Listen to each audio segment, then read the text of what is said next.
आप जानते हैं 21 जनवरी को रात को जो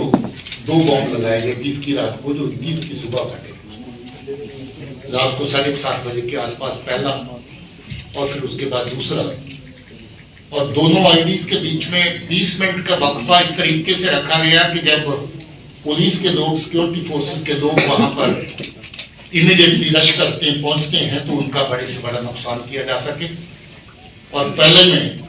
जब दुकानें खुले, लोग जो दुकानदार आसपास अपना काम कारोबार करने वाले हैं, उनको नुकसान पहुंचाया जा सके। मगर पुलिस ने अपनी एसओपीज का पालन करते हुए अच्छे तरीके से सिचुएशन को हैंडल किया और उस एरिया को अच्छे से सैनिटाइज किया, जिसकी वजह से पहली आईडी में 9 लोग जख्मी हुए, मगर दूसरी आईडी जिसका निशाना ये था कि पुलिस और सिक्योरिटी फोर्सेस के लोग जो मौके पर आए उनको टारगेट किया जाए, एसओपी का पालन करते हुए उस नुकसान को बचाया जा सका, वरना वो नुकसान और भी बड़ा हो सकता था, क्योंकि पहली आईडी छोटी थी और दूसरी आईडी उससे कहीं ज्यादा बड़ी। पुलिस ने बड़ी मेहनत के साथ आरिफ नाम के दहशतगर्द को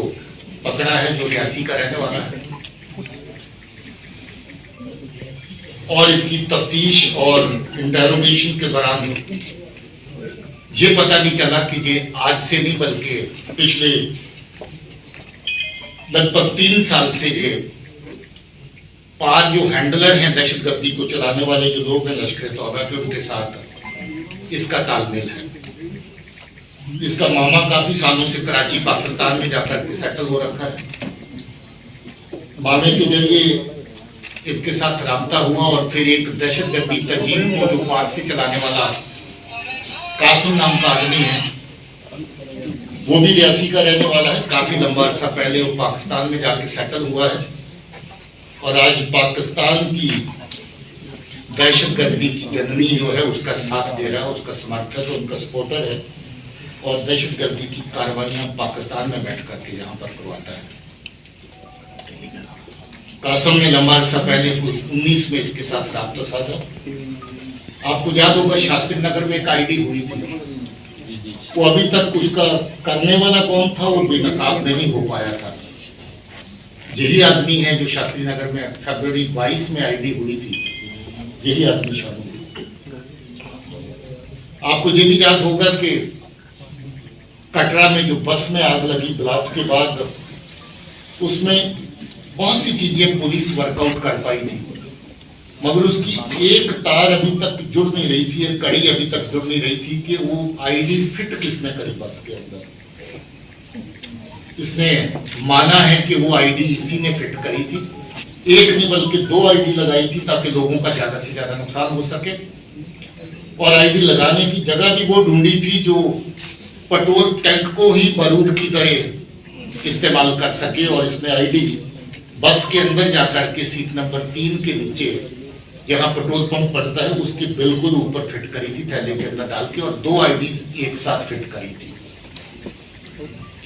बात यही खत्म नहीं होती, एक आईडी और अभी इसके पास मौजूद थी, और उस आईडी का फोटो और हो सकता है कि थोड़ी देर तक वो सही आईडी भी आपके साथ बाहर शेयर कर दी जाए। वो परफ्यूम आईडी है, बॉटल परफ्यूम की बिकती है, और अगर गलती से आपने परफ्यूम के स्प्रे के माफक उसको दबा दिया, जब खोल दिया तो आईडी फट जाएगी, और जिसके हाथ में आईडी होगी उसका मौके पर ही नुकसान हो जाएगा। जो पहली आईडीज अभी तक इस्तेमाल करी, जो शास्त्री नगर में हुई, वो टाइमर वाली डिवाइस थी। जो कटरा की बस में आईडी लगाई गई वो स्टिकी बॉम्ब की फॉर्म में थी, जो थोड़ा बड़े साइज में स्टिकी बॉम्ब हमने कठुआ में बरामद किए थे, जिसमें 450 ग्राम के करीब एक्सप्लोजिव मटेरियल रहता है।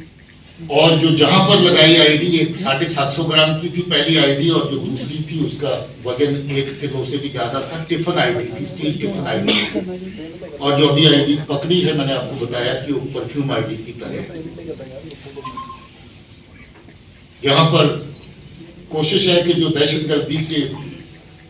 आर पार से कार्रवाई होती है उसमें जो लोग इन्वॉल्व हैं उनके खिलाफ सख्त कार्रवाई हो। पिछले काफी अरसे से हम लोग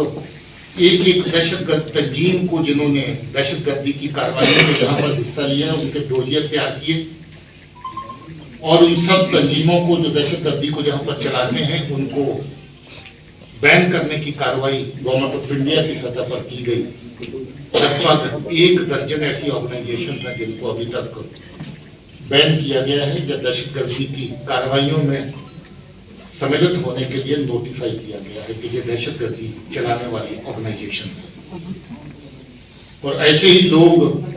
जो इनफरादी तौर पे इंडिविजुअल तौर पे दहशतगर्दी की कार्रवाइयों में शामिल हैं 22 के करीब पिछले 2 साल के अंदर ऐसे लोग नोटिफाई किए गए हैं एज टेररिस्ट। वो कार्रवाई भी बराबर जारी है और उस कार्रवाई को भी आगे जिंदा रखा जाएगा। इसमें हैरत की बात यह है कि ये दहशतगर्दी की कार्रवाई आरिफ जो कर रहा है ये सरकारी मुलाजिम भी 2010 में रैबर तलीम में भर्ती हुआ था, 2016 में रेगुलर टीचर बना, सरकार की तनख्वाह भी ले रहा है, सरकार के टुकड़ों पर पल भी रहा है और साथ ही साथ कुछ और टुकड़ों के लिए अपने लोगों को नुकसान भी पहुंचा रहा है। पता चला कि इसको पहली आईडी लगाने और छोड़ने के बाद कुछ नगद रकम मिली थी, कचरा की आईडी लगाने के बाद भी इसको कुछ रकम दी गई थी और अभी जे आईडी लगाने में भी इसको ऐसा ही फायदा दिया गया। अब ये देखिए कि किस हद तक ये चीज एक चंद टुकड़ों के लिए लोगों की जान के साथ खिलवाड़ करना, लोगों का नुकसान पहुंचाना, ये सही लगता है। मगर शर्म की बात है इसके लिए कि ये दहशतगर्द सरकारी मुलाजिम भी है। अब इसकी मुलाजिम तो जाएगी, इस केस में भी इसको अंजाम जो है भुगतना पड़ेगा। आज आपको मिलाने के लिए हम लोगों ने इस हादसे में जो लोग जख्मी हुए थे उनको भी लाया है, तो आप इस प्रेसर के बाद उनके साथ मुलाकात भी कर सकते हैं कि उनके जज्बात, उनकी फीलिंग क्या है। और हम चाहते भी थे कि उनको जब इंसाफ मिले तो उनको पता चले कि जम्मू कश्मीर पुलिस जो है वो उनके लिए कितनी ये जरूरी था कि इस केस को वर्कआउट किया जाए। मैं इस टीम को अच्छे से गाइड करने के लिए, इस टीम को दिन रात जो मेहनत कर रही थी, इसको पल पल इनका हैंड होल्डिंग और उनकी सपोर्ट करने के लिए जो सीनियर ऑफिसर हैं, डीआईजी रेंज हैं, एडीजी जम्मू है मुकेश साहब, इनको भी मुबारकबाद देना चाहता हूँ, कॉम्प्लीमेंट करना चाहता हूँ। ये बहुत तकड़े टीम वर्क का नतीजा है कि ये केस वर्कआउट हो पाया, वरना ये केस इसलिए मुश्किल था कि इस बंदे ने अपने कपड़े तक जला दिए, कोई एविडेंस इसने छोड़ा नहीं, जूते भी जला दिए जो पहन के गया था, कपड़े जला दिए जो गया था, फोन अपना तोड़फोड़ करके आग लगा के उसको जला दिया। ये चाहता ही नहीं था कि कुछ सुराग वहां पर बचे। मगर जो जम्मू पुलिस की जो टीम लगी हुई थी उसकी काबिलियत है, उनकी मेहनत है कि उन्होंने छोटे मोटे हर एविडेंस को खंगाल करके, हर छोटी मोटी लीड को आगे बढ़ा करके पहुंचते पहुंचते इस तक पहुंचे और इसको आखिर पकड़ा गया। इस इंसिडेंट के बारे में इतनी ही मालूमात आपके साथ शेयर करनी थी। इसके अलावा आपका कोई सवाल हो